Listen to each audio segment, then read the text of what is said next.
Hi, everyone. Thank you for joining us for today's webinar. Today, we'll be discussing how sanctions and anti-money laundering regimes have been converging and how financial crime risk management professionals can better understand this new landscape and manage regulatory risks. Today's webinar is hosted by the Institute for Financial Integrity, or IFI, which works to empower the professional community to protect the global financial system through cutting-edge research, education, and training. It's very encouraging to see we have so many of you joining from all around the world. We appreciate that you're all taking time out of your day to join us, and we hope you gain value from today's discussion. Before we begin, I'd like to cover a few housekeeping items. Please note today's webinar is being recorded. We'll be sure to share the link with you to revisit or share with colleagues after the event is complete. This webinar is closed to the press and will follow the Chatham House rule. So you'll be allowed to share information discussed during the webinar, but neither the identity nor the affiliation of the speaker or participants may be revealed. We also encourage your comments and questions. You'll see a Q&A tab on screen in the console on the right-hand side, so please feel free to submit your questions throughout the webinar for us to address collectively during today's session. After the conclusion of today's event, you'll receive a follow-up email, including the link to the webinar recording, as well as other information for further reading if you'd like. And I'd now like to introduce our panelists for today.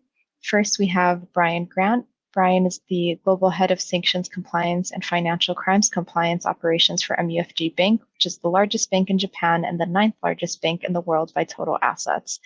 At MUFG, he oversees sanctions compliance, financial crimes investigations, data analytics and governance, and offshore support functions.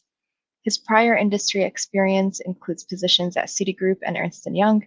Before joining industry, Brian held a number of positions in the U.S. Department of the Treasury, including compliance officer at OFAC, officer director in the Office of Intelligence and Analysis, Treasury attaché in Jordan, and director of global affairs in the Office of Terrorism and Financial Intelligence.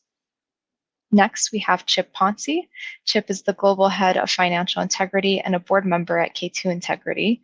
He also serves on the board of Finclusive and Atomic 47, two financial security and technology companies dedicated to financial inclusion, and is a senior advisor for the Foundation of Defense of Democracy's Center on Economic and Financial Power.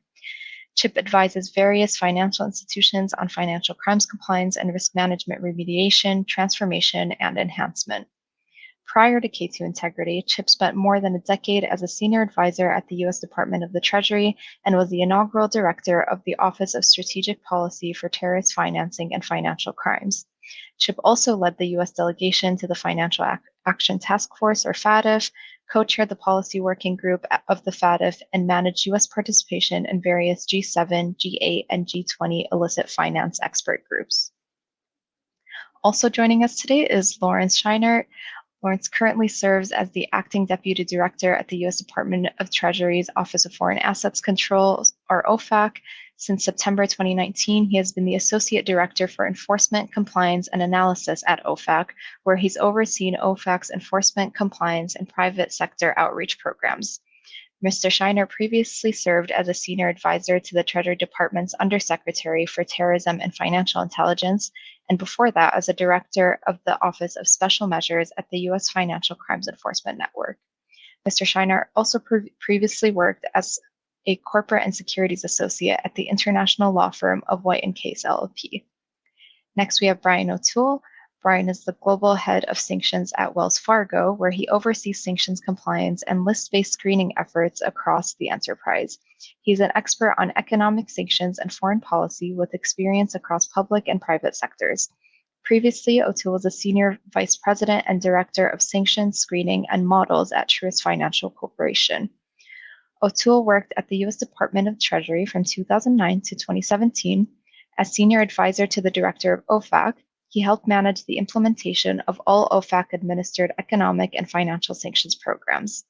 Prior to joining OFAC, O'Toole served as an illicit finance analyst for both the Treasury Department's Office of Intelligence and Analysis and at the Central Intelligence Agency, and was an anti-corruption specialist in the forensic service practice at PwC. And last but not least, we have my colleague, Danny McGlynn. Danny is President and Chief Integrity Officer of IFI. Danny works with the IFI team to provide training and resources to financial integrity professionals to help them meet heightened regulatory expectations in the areas of anti-money laundering, sanctions compliance, and other financial integrity topics.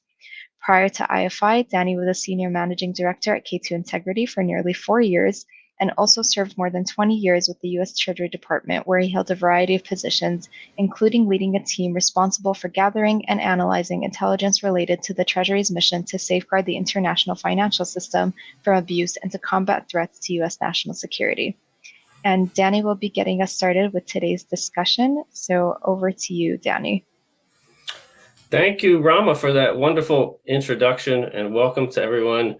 It's so great to be here with such an esteemed panel of my former Treasury colleagues and friends. So Brian and Chip and Lawrence, thank you so much for taking the time. I'm really looking forward to comparing notes and discussing this important issue on the convergence of financial crimes compliance and sanctions compliance. Our agenda, as you can see on the screen, which will follow, I'm going to start by giving a really quick overview and scene setter of today's topic, and then we'll get right into panel discussions on the topics that you see there on the agenda. So the first I asked to put these two slides up, which I think are really telling on our topic today about the convergence of AML and sanctions. And as you can see here, this is what the landscape looked like when the year after I started my career at OFAC compliance. On the left there, you have a list of AML predicate crimes. And as you can see, there were very few sanctions programs that targeted that same illicit conduct. We had sort of a narcotics trafficking sanctions program as part of the OFAC package that was really focused on Colombia. The terrorism program back then, it was pre-9/11, so focused on terrorists who threatened the Middle East peace process. But there was a UN, AQ, and Taliban sanctions program that I think started in 1999. And so fast forward to today, 25 years later, and as you can see, we have US, EU, UK, and UN sanctions programs on almost all of these illicit activities, whether it's corruption, human rights violation, transnational organized crime, narcotics trafficking, WMD proliferation, and of course, terrorism. And so you could see over time this convergence of the targeting of this type of conduct by both AML CFT regimes or AML regimes and sanctions programs. And then we've got one more slide here just to back up the lens, Rama. On the next slide, this kind of gives you a 50,000 foot level snapshot of what we think of when we look at AML CFT regimes on the right, sanctions regimes on the left, and the convergence in the center.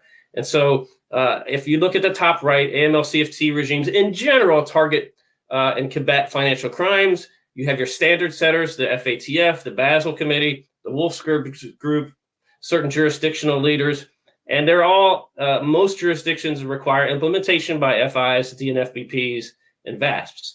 On the left, you've got sanctions regimes with their, in general, mission objective to combat security threats. You see the standard setters there. And of course, everyone's required to implement sanctions, including financial institutions, DNFBPs, and VASPs. And at the bottom represents what we see as some of the key convergence in the middle of both of these regimes. The bottom left, sort of the charts I just covered, the targeted actors that they have in common, but we added there in red sanctions evaders, which is a huge topic on this convergence landscape. And then they both have certain common compliance pillars, common red flags, and certain preconditions that are necessary for the effectiveness of both types of regimes. And we'll get into all of this in today's panel discussion. And we're going to start that panel discussion with this quote from our former colleague, Liz Rosenberg, she was the Assistant Secretary for Terrorist Financing and Financial Crimes at Treasury. And prior to her departure for the private sector, this was one of her remarks during one of her speeches. She said, "The two areas of highest priority for my office, sanctions to advance the foreign policy goals of the U.S. and the strengthening of the U.S.'s own AML-CFT regime, are deeply linked." And she went on to say that the continued siloing of AML-CFT and sanctions departments at some financial institutions could lead to financial institutions unwittingly or inadvertently processing payments involving designated entities. So with that as a jumping off point, I'll go to Brian. And Brian, first, given your perspective as leaders at financial institutions on sanctions and financial crimes, what's your perspective on this? Do you agree with Assistant Secretary Rosenberg? And can you talk about what you've seen in the industry in terms of silos between AML and sanctions teams? And more importantly, any progress made in breaking down those silos? And if that's been beneficial to financial crime and sanctions compliance risk management efforts? Whichever Brian would like to start first. Danny, I'm happy to jump in. I was having a little bit of internet connectivity challenges, but hopefully you all can hear me. So I would say, yes, I agree with Liz's comment. And, I would say that the convergence of sanctions and AML CFT has always been there. It's only a question of the extent to which financial institutions, compliance programs, regulators recognize that convergence. It's always been a thing. The subjects of sanctions typically aren't doing business in their own names, at least sort of after the path, after the designation. Bad guys are moving their money in the same way, whether they're a subject of IEPA sanctions or UN sanctions, or they're a money laundering network. So the way you identify this sort of illicit activity is fundamentally the same. I mean, there is a difference at a certain level between sanctions and AML in terms of the tools you use.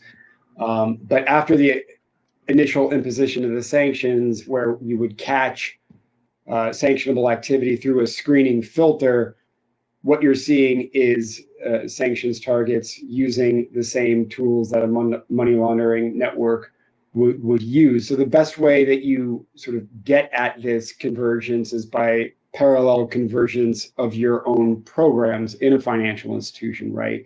I think the best practice is to approach financial crimes holistically, and have your AML and sanctions programs leverage shared services when it comes to investigations, the way you look at financial crimes activity, having your investigative components, whether it's your FIU, your cross-border investigations team, being a shared service that reaches out and provides service to your sanctions function, your AML function, so that when you're doing investigations, you're looking across sort of the landscape, you're making sure that you're looking at sanctions targets. Also, this carries through to KYC as well, right? It's not just an AML thing. You want to be capturing information from your customers about sanctions exposure, increasingly things like export control programs. So you want to have like a holistic approach embedded at every level in your program. But I'll turn it over to you, Brian, and see what you think.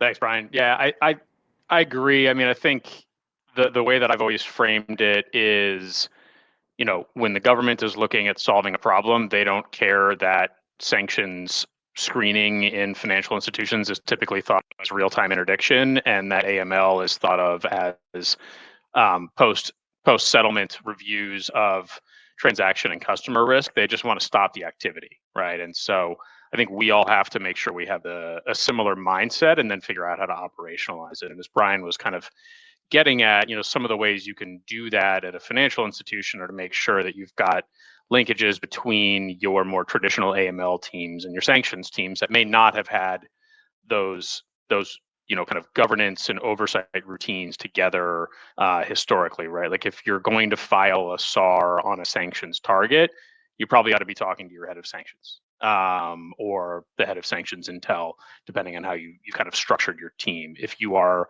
working on customer risk remediation from a sanctions perspective, you should be talking to your financial crimes intelligence team that will typically live outside of the sanctions space. And so those are the types of things that I think are important to kind of get in place.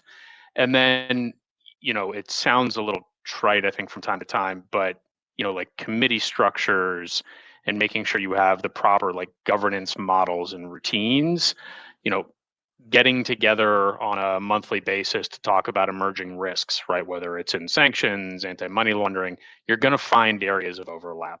And you're going to find things that somebody's working on in one corner of your company that maybe you didn't know about, that you want to harness and try to research further to solve the problem. So yeah, I mean, I think the tools are very different in a lot of ways. And given all the model kind of components that go around the majority of these tools, it can be a little difficult sometimes to try to play in sandboxes, especially with the amount of data that a really large financial institution has.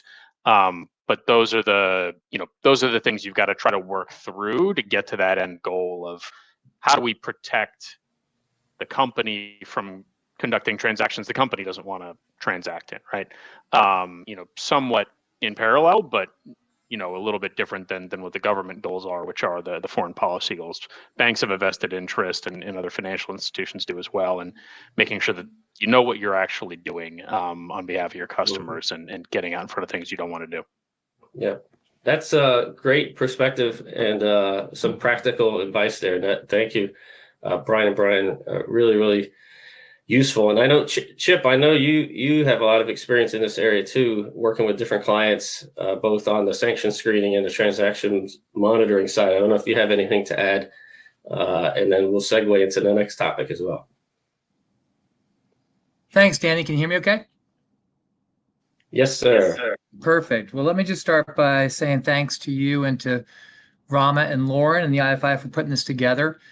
It is always great to reconnect with the Treasury Mafia, as we call ourselves, and to be back with you and Brian and Lawrence on a great topic and a very timely one. The only thing I would add, and great explanations from Brian and Brian on this, is from a conceptual perspective, this convergence was the big takeaway from the lesson of 9/11. Is that from a threat perspective, from a vulnerability perspective, and from a control or tool perspective, this convergence is absolutely necessary if we're going to be effective in combating whether it's financial crime or threats to collective security or the integrity of the financial system and protecting that. This convergence is essential. And so from a threat perspective, your slides really break this down with the different predicate offenses to money laundering that are now subject to different types of sanctions programs. When you think about the target sets, drug trafficking, which is where AML really started, was the first targeted financial sanctions program by the United States. It continues to be a flagship program. And when we talk about the administration, which I think is going to be hard not to talk about in this call, it's difficult to go after drug trafficking organizations, whether in Mexico or coming through Mexico from fentanyl precursors out of China, and not talk about the convergence of AML and sanctions. When you think about from a vulnerability perspective, it's difficult to imagine how you're going to stop drug trafficking organizations if you're not going to go after shell companies that are the number one way to launder money and the number one way to evade sanctions. When you talk about the tools and the controls that are essential to implementing this, over the years, the evolution of sanctions has blurred so much with AML controls that sometimes it's hard to tell the difference. You guys all remember when we were together at Treasury and we were first implementing Section 311 of the USA Patriot Act, and half the conversation with domestic and foreign audiences was, is this a sanction or is this an AML? And it was kind of like a dessert topping floor wax conversation with Dan Aykroyd, because it's both, right? And when you think about sectoral sanctions and the evolution of the Russia sanctions program that has moved on to Venezuela and other applications, it's no longer okay, we're not allowed to do this, or we have to, if we see this, freeze it.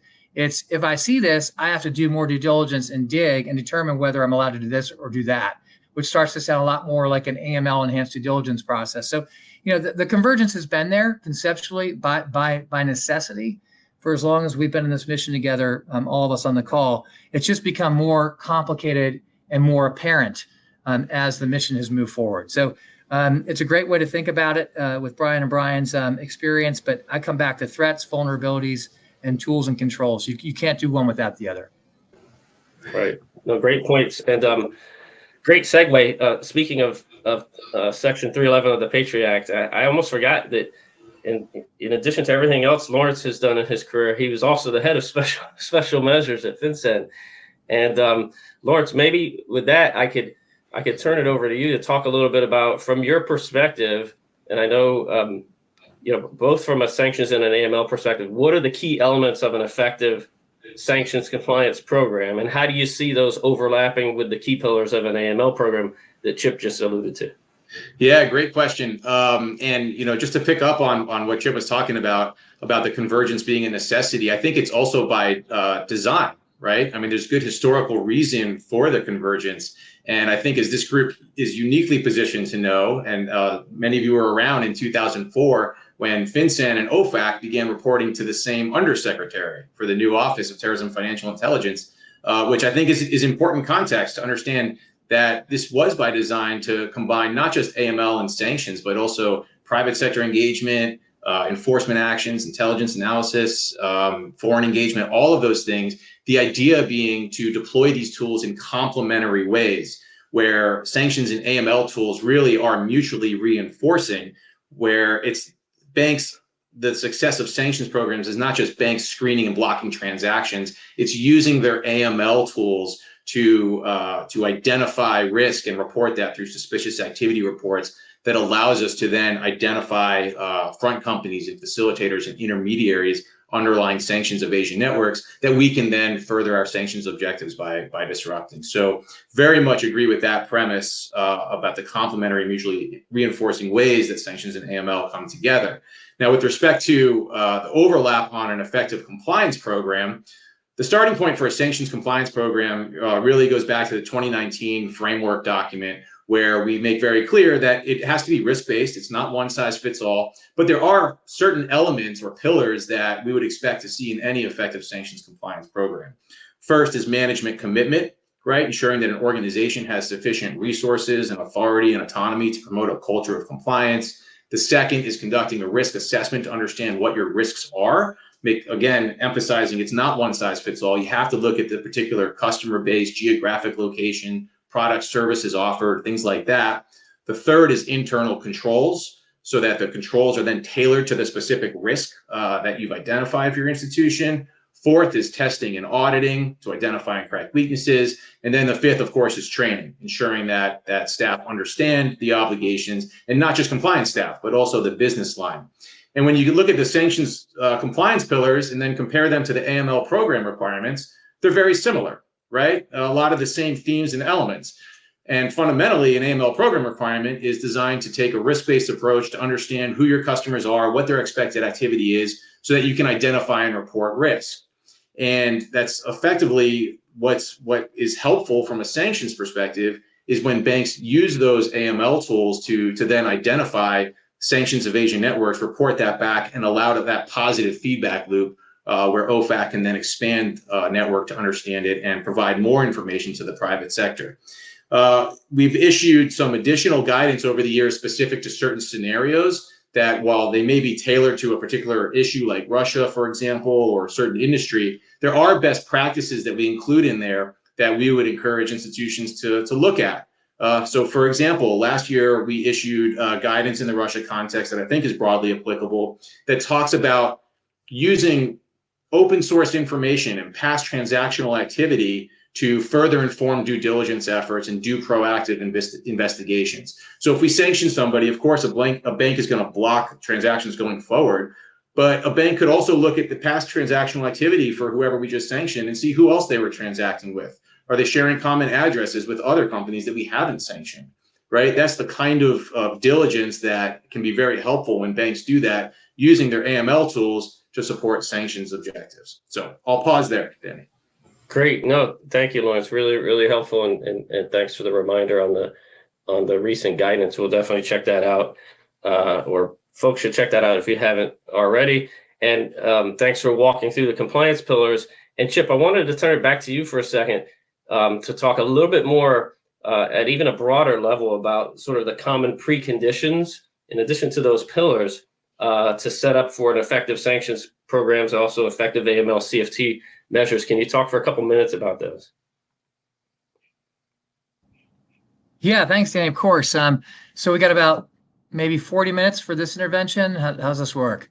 How about four? I'll try to keep it brief. It's a great question. I mean, look, the common preconditions, I think, have been now pretty well codified in the global framework through the Financial Action Task Force and the FATF-style regional bodies that globally cover every country in the world outside of Iran and North Korea, and the IMF, the World Bank, the UN, the other global setters that you had on that slide. Now, there's an institutionalization and architecture very deliberately set up, starting in really the criminalization of money laundering in 1986 by the U.S., the launch by the G7 of FATF in 1989, and then everything that's happened since then to continue to build an international framework of basic rules and norms to combat what are global threats with global standards. And the preconditions, I think, have to start there with a global approach, because if there's any lesson that anyone who's been involved in this space that they would take away is that the folks who are worth chasing are the ones that are operating cross-border more often than not. We've got a global economy, a global financial system, and it's very clear that in that global economy and financial system, if you don't have a global approach, you're going to have a very hard time being effective. I'm going to pause for a second because there's things happening on my screen. Can you guys still hear me? Yeah, we got you good. Cool. Okay. So that's the starting point, is the global framework. Moving from a global framework to what the substantive preconditions look like, I think you have to start with the concepts of transparency and accountability. What do those standards actually require, and how are those standards then implemented into practice? They're fundamentally about achieving financial transparency across an evolving financial system, and about demanding accountability in that financial system for producing information that can help competent authorities identify and address bad guys, right? And then protecting the integrity of the system so that it's harder, costlier, riskier, as we used to always say, for bad guys to do what they want to do, and that the confidence of the market and legitimate economy continues to be maintained against the threats of corruption that ultimately really harm the legitimate economic interests of playing in the financial system, which is a problem that we see in different markets all the time. So, conceptually, the preconditions of transparency and accountability are crucial. And then, how this is done at a practical level, there's always a starting point of you have to have the right legal authorities. You have to have what we call technical compliance, laws, regulations, guidance that create consequences around expectations of performance, to understand who's in your system and whether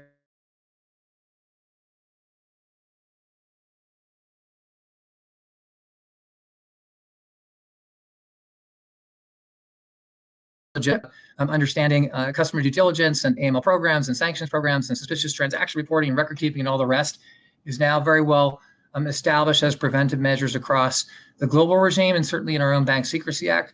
And then you have to have what the world has moved towards in the last decade or so, effective implementation of that, which is a little bit different. And that's really talking about operationally, how do you give life to those expectations? And in doing that, trying to balance, on the one hand, a risk-based approach around spending your resources where you see risks that are greatest, and at the same time, establishing very clear floor of expectations to play in the financial system as a financial institution, and to as a U.S. person subject to sanctions that are issued by U.S. authorities or a citizen of the EU. What are the expectations on you managing the risks of your business, right? Those are the substantive challenges of operationalizing a legal structure into what might be an effective demonstration of compliance for the private sector, and an effective demonstration of implementation of global standards for countries around the world. Finally, I'll end with on the assumptions and the preconditions that often there is a tendency to overlook why we do it, because as you move forward with what I'm trying to describe, it should become pretty obvious pretty quickly if you're in this space, whether in the government or in the private sector. It gets pretty hard pretty fast. And so you end up having to take a step back and question, I think, constructively, why are we doing this? Not just are we doing this the right way, but do we need to do this? Which is a question that we're going to come back to, I think, probably about what's going on these days. And the short answer is because we've learned the hard way that if you don't do this, it's literally our collective security is at stake. And so that doesn't mean that everybody needs to be doing everything all the time. But the why in this convergence question of AML sanctions has moved from producing information that's useful for law enforcement to catch money launderers to convergence with national collective security, to have information available to intelligence services, to counterterrorism services, to a much more systemic approach of protecting the integrity of the financial system. Words that we all use all the time, right? But on September 12, 2001, no one had used those words. And the point is that the importance of this has grown with the complexity of the world that we live in. And the challenges that our governments and our competent authorities have in keeping us safe and in keeping markets ones that we feel comfortable operating in. And to do that, we've got to implement what is a difficult task of AML sanctions convergence. But if we don't remember the why, then it's hard to remember. It's hard to maintain the investments that are needed to be effective in the mission. So I'll pause there. No, that's always great to have Chip reminding us of the why and the purpose of all this. And thank you for pointing that out. And also, you mentioned the increased importance and increased complexity, which kind of segues kind of into the next topic. As we've seen over the last few years, especially in response to Russia's aggression in Ukraine and the resulting sanctions program that has been put in place around the world, which I believe is the most, in my mind, complex set of sanctions measures that I've ever seen, but also the closest that I've ever seen nations and agencies and public-private sectors work together on something. And the one key area, I think, that's also seems to be at the center of convergence when I talk to both folks in the public and private sector is sanctions evasion. And there's been a real focus on this topic over the last few years. There's been a lot of guidance issued by OFAC and by FinCEN and by BIS. So not just sanctions, but on strategic trade controls or export controls, as well as non-US regulators in this space, along with a slew of designations and prosecutions targeting sanctions evasion networks. So I want to come back to the group to get your take on this and how industry has responded. But I want to start with Lawrence again, talking about some of the red flags that banks should be on the lookout for regarding sort of sanctions evasion activities. Yeah, I think you make some excellent points about not just convergence between AML and sanctions, but also export controls over the last couple of years. I think that's an important piece of this too, as it all gets folded in. And I think highlighting the advisories and alerts we've issued over the past years is exactly right.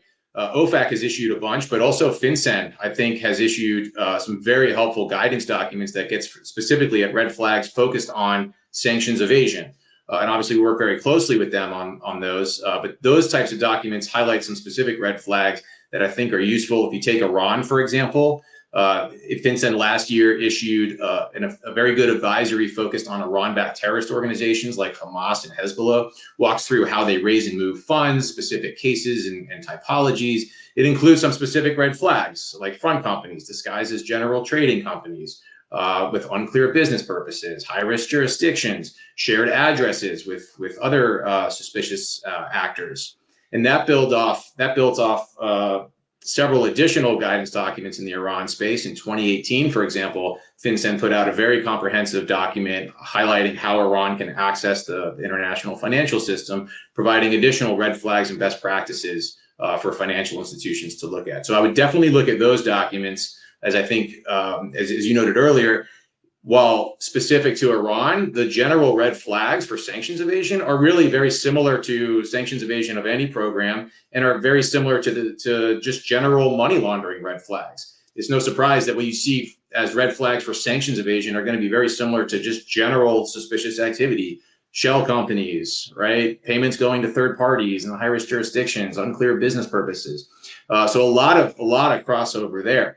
And another thing that could be helpful is not just the advisories and alerts we've issued to financial institutions, while that's obviously the most overlap between AML and sanctions. We've issued a series of advisories focused on shipping, for example, including some red flags there, such as falsifying cargo and vessel documents, turning off the AIS responders, ship-to-ship transfers, changing vessel names, things like that. And while those could be specific for shipping, it's still helpful for financial institutions that may have exposure in that space to understand what some of those red flags are. One thing I would just note too is a lot of these advisories alerts are really informed by our engagement with the private sector. And Danny, you mentioned this too about how that's a key piece of it. I think it is very much a key piece to highlight the importance of public-private partnership here, for us to hear from the private sector as to what red flags are useful, what are you seeing, what additional red flags should we be including in these advisories and alerts.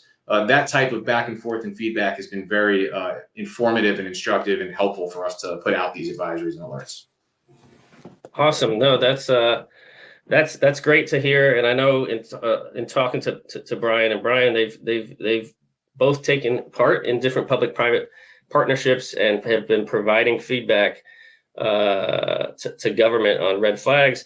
So speaking of Brian and Brian, I'd like to turn it back to you guys on how, I mean, that's a lot, right? I mean, what Lawrence just laid out is incredibly helpful, but that's probably the tip of the iceberg in terms of the guidance that financial institutions are facing in this area, especially on sanctions evasion. So was hoping that you all could talk about how industry has responded. Have you all changed your approach at all? Has it put additional stress on your AML systems and controls? Be interested in all that, Brian. Maybe I'll go first this time, Mr. Grant, if that works. Thank you. Yeah, I think in all honesty, I think the biggest problem that a lot of us face is less around the identification of red flags and like the theories around them, right? Like it's more around how do you actually put it into practice in a repeatable manner? And I think that ability to drive down how to do the risk mitigation work or risk identification work is really difficult, especially at a very large financial institution, right? Like where I'm at, we have 250,000 employees or thereabouts across the globe. We've got all sorts of different lines of business, people doing different things on different platforms that all have to have connectivity. And so the kind of command and control infrastructure you need, if you'll forgive the military terminology, is probably as important, if not more important, than what the actual red flags are. And I think, you know, I see that a lot in my kind of like day-to-day work, right? I don't honestly do as much work myself focused on, okay, do we have the right red flags? Do we have additional ones that we need to worry about? More of what I focus on from kind of running the program at my institution is, well, how do we push that out to the business? How do we execute consistently? How do we make sure that if we're doing it this way in this part of the company, we're doing it the same way in another part? Because when we get graded on this, right, by our regulators or by Lawrence and team, if there is, you know, an enforcement kind of action, they're going to look for that consistency of implementation. And so I think that's really for me, in a lot of ways, the bigger focus here is less on the kind of specific red flags, although they're important. I don't want to diminish that at all, and more on how do you create systems that don't depend on individuals, right? How do you make sure that, you know, to a certain degree, like being an OFAC expert isn't the barrier to entry to being able to combat this activity, identify it, mitigate it, take action against it, right? You've got to have those systems that are set up and repeatable so that you can push them across, you know, multi-trillion-dollar institutions. Yeah, I agree with everything that's been said. Lawrence's point that the sanctions evasion typologies that you'll see out there look very similar to the classic AML typologies, and also Brian's point about the importance of program consistently and robustly applied across a global enterprise. Those two things are absolutely the case. You know, UCLA basketball coach John Wooden, famously would not scout opponents of his basketball team, arguing that if you focus on the fundamentals of basketball, you can manage whatever opponent comes your way. In that sort of same vein, I think that what you really need to focus is less on the latest typology around the latest threat you're facing. In those threats, they change with administrations. Now we're looking at total elimination of cartels, perhaps more than Russia. But all of these threat actors share common approaches, right? Bad guys are bad guys. They use shell companies. They're using lax or permissive jurisdictions that are perhaps geographically adjacent to high-risk geographies.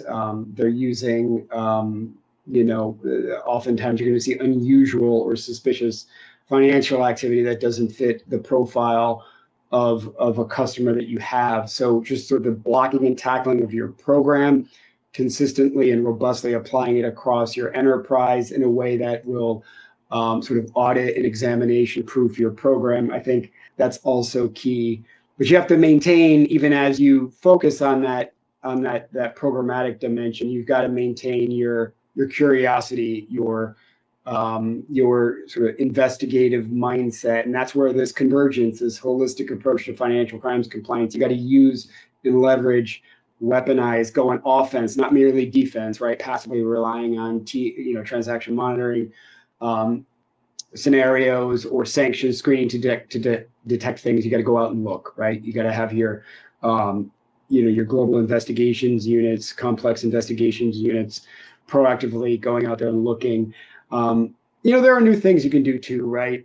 There are a lot of, when you look at export controls and sanctions evasion, there's some great vendors out there, Caron, for example, that are producing lists that you can use to feed into your filter to go out and identify bad guys.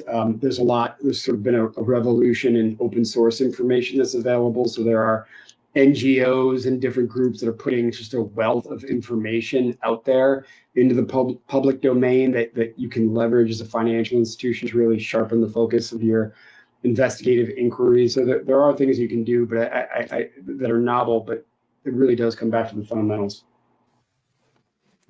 That's spoken like true former intelligence analysts. Brian and Brian, both of you. That was really interesting. And Brian throwing in the John Wooden quote as well. Fantastic. Chip, I'm going to turn it over to you to react to that and see if you could top the John Wooden quote. Well, I thought I already did with Dan Aykroyd on floor wax dessert topping. That was pretty good. I was just rising to meet that challenge. Hey, maybe that just dates me. I'm not really sure. No, look, I mean, this is the dream team of financial integrity, as we call the mission now, with the convergence of sanctions, AML, CFT, ABC, WMDPF, and maybe most recently export controls.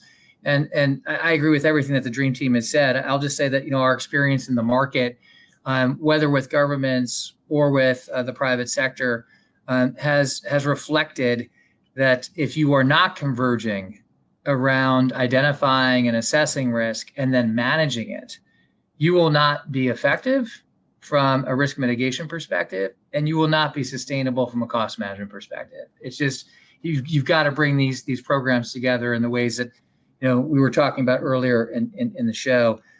Maybe just one anecdote that might be helpful, and I'm saying this in part, McGlynn, because this is a huge thank you and shout out to you and the IFI team for the work that you have done with the State Department, the Department of Commerce, BIS, and with Treasury to bring training around the world to understand how to combat sanctions evasion and export control circumvention associated with what has been the #1 collective security threat to open societies of the last 3 years, which has been Russia's invasion of a neighbor. That training program has brought incredible knowledge to over 30 countries about how you put controls in place to detect risk associated with export control, circumvention, sanctions evasion, which ultimately relies on the transparency and accountability of AML CFT regimes. And that's a groundbreaking program. I do hope it continues, notwithstanding whatever the headlines are today or yesterday, because it's really important, both from a collective security perspective that if we can't, in a post-World War II environment, enforce the most important norm, which is that territorial integrity and respecting the boundaries of UN member states is rule number one of a global order that allows the rest of us to go about our lives without the concerns of a World War I or II, then we're in big trouble. So I hope that program continues. And secondly, because it has brought incredible technical, I think, knowledge to the market over how to make convergence work at a practical level. So I just want to thank you for that. And I do think that's a great exhibit of everything that you're talking about, is that program. Awesome. No, thanks, Chip. That's definitely been one of our proudest and most important programs is all of that work. And we've certainly learned a lot from each and every country and engagement that we've been on as well. And before we kind of wrap up and get some key takeaways, I'm going to press you all. You've given so many great takeaways already. I'm going to see if I can press each of you for one more piece of advice for the audience. And then we've got a couple questions that came in. But before we do that, I was talking to Brian Grant earlier a few weeks ago, and the question came in related to this. And Chip just mentioned the export controls piece. And as I think most people know, the BIS issued some guidance specific to financial institutions that was very detailed on certain expectations, not just for USFIs, but for all financial institutions. And I know that's something, Brian, that you all have been grappling with. And maybe you could use this as your piece of advice, key takeaway for the group. But I was hoping you could speak for a minute about your take on that guidance from a financial institution's perspective. Yeah. Well, I guess I would say that the primary way to mitigate export control related risk is everything that we've talked about. It's that holistic financial crimes program. It's taking the red flags. It's taking some of this open source information that's out there and going and proactively looking for potential pockets of risk, channels of risk. It's enhancing your customer due diligence and the like. I don't think it is primarily or even really about screening BIS lists, which were not designed for screening. And there's been a lot of conversation within industry there. And there's an opportunity cost, I think, to screening in real time from a payments perspective. Some of these BIS lists where you don't necessarily have the sort of information you have on an OFAC list to disposition and alert.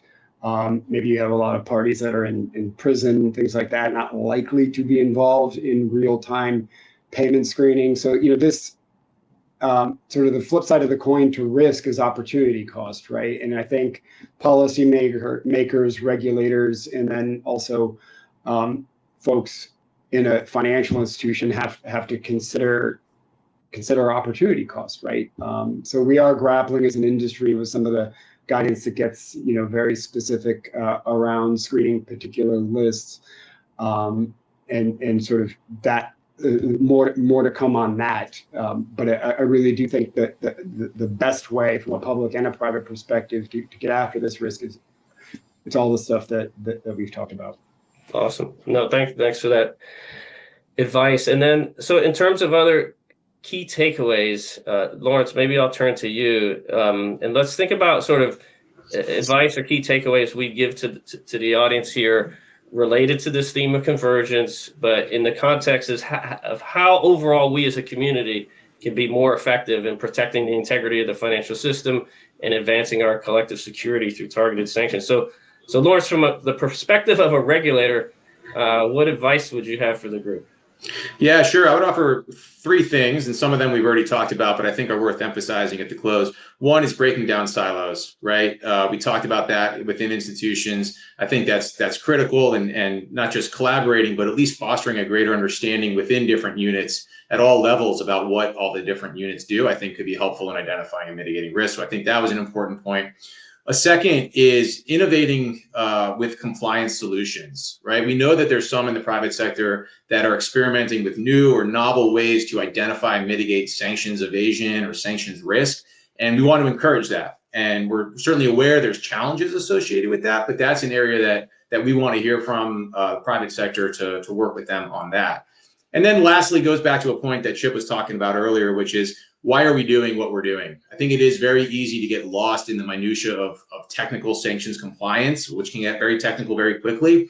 But why are we issuing these sanctions in the first place? I think that's important for all of us in government and also private sector to remember, right? It's to advance certain national security or foreign policy priorities. We're seeking to prevent terrorist organizations or rogue regimes like Iran and North Korea from accessing and using the international financial system to engage in activities that threaten our national security. And the success of any sanctions program really depends on implementation by the private sector. That's where the rubber meets the road. When a bank blocks assets of a sanctioned actor or prevents them from engaging in certain activities, that's where they feel the pain. And so I think it's really important, obviously, to maintain that public-private partnership, but also for all of us to keep that in mind, and so that doesn't get lost. Really great points, Lawrence. Thank you. And maybe Brian O'Toole, just from the perspective of somebody who's helping to lead sanctions programs at a major U.S. financial institution, do you have any advice maybe for other compliance managers out there? Yeah, I mean, I think it falls a little bit on what Brian Grant was talking about with the export controls compliance. Don't wing it. Come up with a framework, understand what your risk is, how you're going to respond to issues, right? Like, you may be looking at to the point about not having the information as an institution, you may be looking at a payment and some customer says, oh yeah, that's EAR 99. How are you supposed to challenge that? Like, do you believe your customer? Do you need to exit your customer? Right?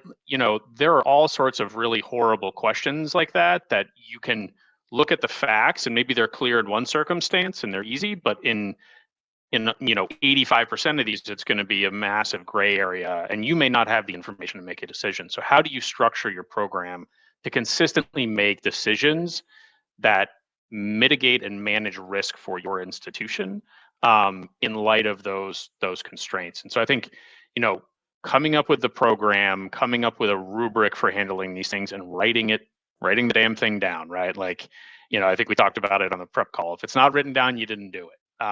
So, I think that's the thing that I would kind of leave you all with, is making sure that you've got a program you can execute against consistently, because if you don't have a consistent execution, you're gonna run yourselves into trouble with your customers, with your regulators, and everybody you're dealing with. Makes total sense. No, thank you, Brian. And then last, Chip, you've been at this for a long time.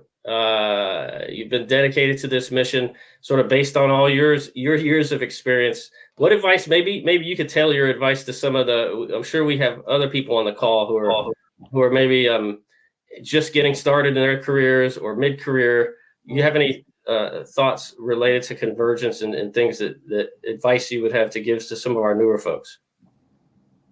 Danny, thank you. And as everybody knows, the clock is always the enemy when you get a group like this together, because this is something we could talk about for a long time. I would say, in a phrase, make financial integrity work for you. What does that mean? Our firm, and certainly when we were in government all together, we have spent plenty of time, and we have plenty of clients and partners and mission-oriented work to help governments meet global standards, prepare for mutual valuations, and address strategic deficiencies and all the rest. We have plenty of partnerships with clients that are working through remediations, enforcement actions, or meeting new requirements, and those are necessary. But making AML, CFT, sanctions, convergence, financial integrity work for you is a little bit different. It means if you're a government, don't think about how do I get great scores on my next FATF assessment. Think about, what are the things that keep me up at night as a government, that keep my society in a position of risk? And how can I use the financial integrity regime of AML-CFT convergence with sanctions to address those risks in ways that make us safer?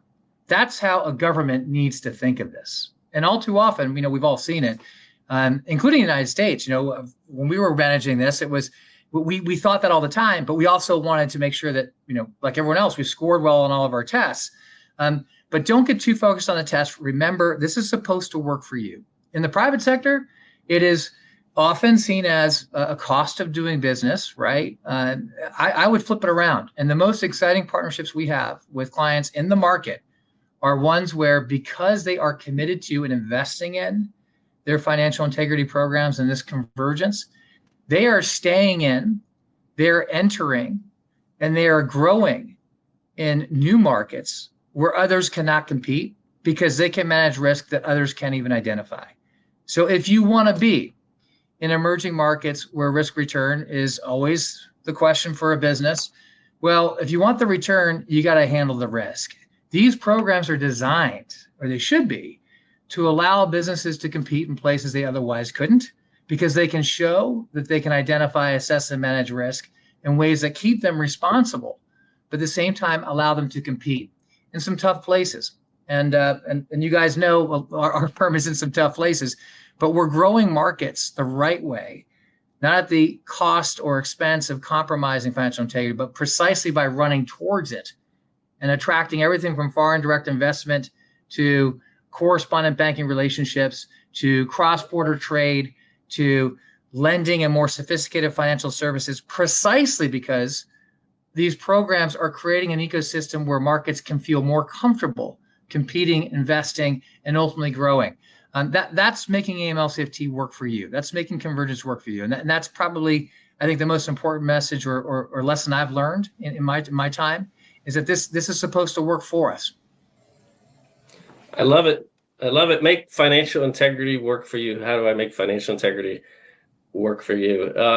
We do have just a couple minutes left, and I'm going to try to synthesize a couple of questions that we got in and open it up. I know, Chip, you'll have thoughts on this. Others feel free to chime in too. But we got a lot of questions about the outlook for the future of AML-CFT and sanctions under the new U.S. administration.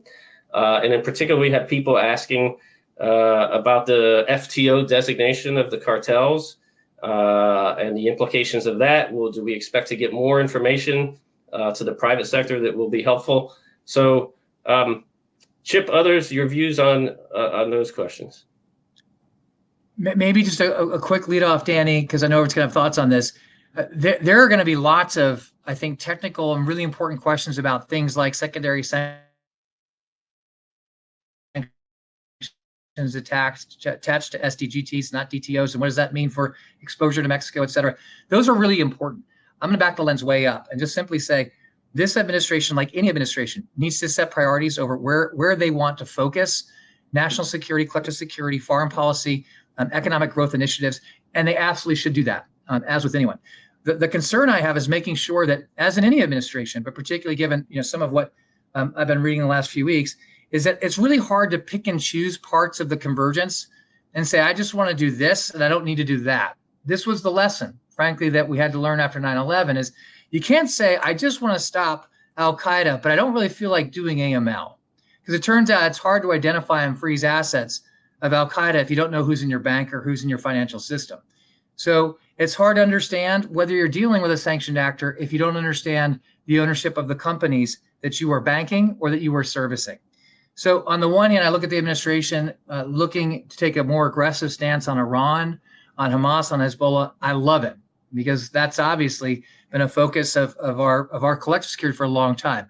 On the other hand, if we're not going to enforce things like the Corporate Transparency Act or AMLA 2020, the first way that any sanctions evader, terrorist organization, rogue state, drug trafficking organization, all of which are priorities for this administration, as I understand it, the first way they're going to try and avoid detection is to go get a U.S. company and not tell us who they are. So it's just a good example of just making sure that as the administration moves forward, what they want to do, which I fully support, with respect to priorities around terrorist organizations, rogue regimes, drug trafficking organizations, fentanyl, that they're going to have to do blocking and tackling in order to allow the private sector to identify and address these risks in ways that really are effective. And it's a learning curve in every administration. I'm just hoping that as this administration takes root, it remembers that you can't really do one without the other on the convergence side. And then on the foreign policy side, remembering that in a global threat environment, you need to take a global approach. It's just that simple. And we've learned that the hard way too. It's hard to attack these threats, these concerns on your own. So I hope that's helpful. And obviously, just want to take the moment to say thank you again for inviting me to be a part of a great discussion. Looking forward to seeing IFI on the circuit and getting the Treasury Mafia together for a more casual get together after the panel. Thank you. Awesome. Thank you, Chip, and thank you to others. I see a red button on my screen, which suggests that Rama's telling me that we should close out here. Is that right, Ram? Yeah, I'll just do a quick outro, and if we want to do some more questions with Chip, if he has the time, just for the sake of time to let everyone go. But thank you all, Brian, Chip, Lawrence, other Brian, and Danny for sharing your insights with us today, and thank you again to everyone for joining us. Like Chip said earlier, we can keep this conversation going for a long time, but we hope you gained value from today's discussion. I know Chip can hang back a little bit to answer a few more questions, but if you do have a hard stop, please expect a follow-up email that'll include access to a recording of today's discussion, and we hope to see you again soon. And thank you again for your time, everyone. Thanks, everyone. Thanks, Rama. Thanks, everyone. Bye. Chip, we have another minute with you. I'm happy to take it if anyone's interested, but I appreciate you guys letting me hang out a little bit. We had just, I guess, a couple things. One, I know is an area that you know and love, and that's the Middle East. We had a number of attendees from the Middle East, and a number of questions about the evolving sanctions landscape in the Middle East, especially with shifting policies on Russia and the re-intensification of sanctions on Iran, and how financial institutions should update or adapt their compliance frameworks to balance regulatory expectations and with geopolitical uncertainties. Yeah, it's a great question and combination of issues, right? I think my first takeaway is that if you are doing business in the Middle East, it is a big place and it is a deeply diverse place, right? So sometimes that's easy to forget if you grew up the way I did, which is you're just sort of an American kid doing your American stuff, and it's the Middle East is over there, and this is kind of what happens in the Middle East. The reality is it's a deeply diverse place, and there are a lot of exciting, important things going on, and then there are some really scary things that are going on. So if you're in the Middle East, it's important to know where and what your interests are is where I would start. And then with respect to the risks in the region, obviously everybody's looking at what has been just a really scary picture since October of 2023 with respect to the security of Israel, the future of the Palestinians, the stability of Lebanon, the arc through Syria to Iran, and the implications for a country like Iraq. That's a crescent that is incredibly important to the people who live there first and foremost, and to a global economy that continues to run trade and commodities to and through and from that region. It's a really important part of the world, and there's been a lot of shakeup. So scary stuff happening with the war with Israel and Hamas.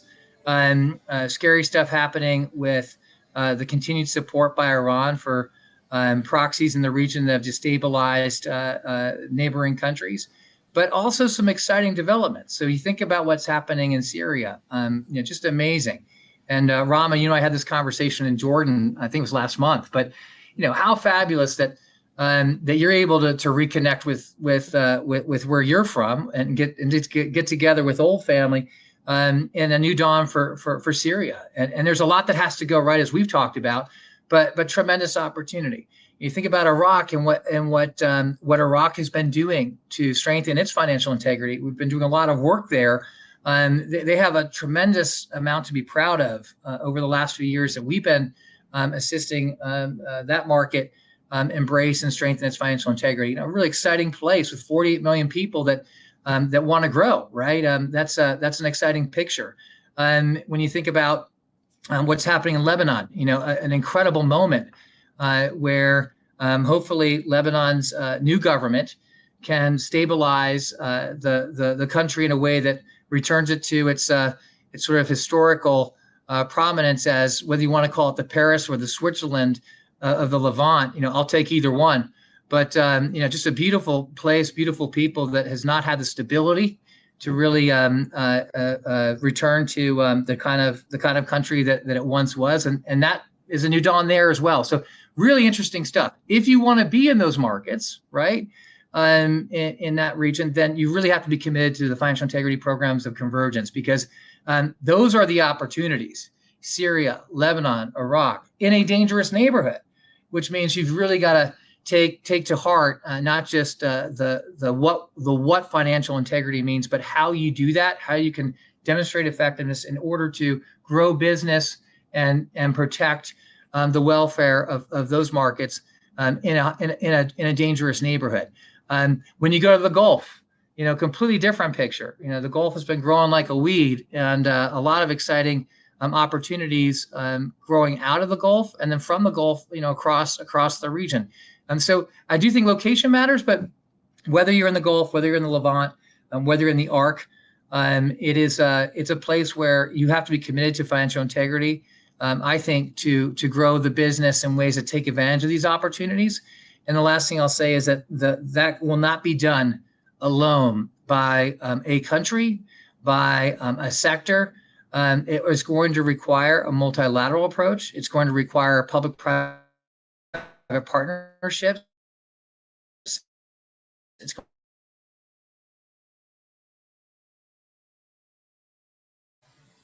Oh, I think we lost Chip.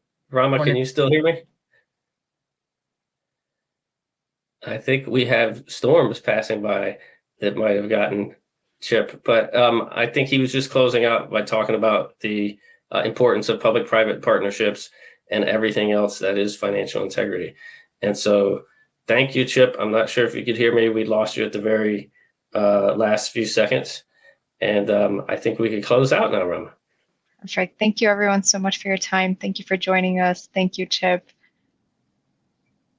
Thank you, everyone. It's great to be with you. Okay. Bye-bye.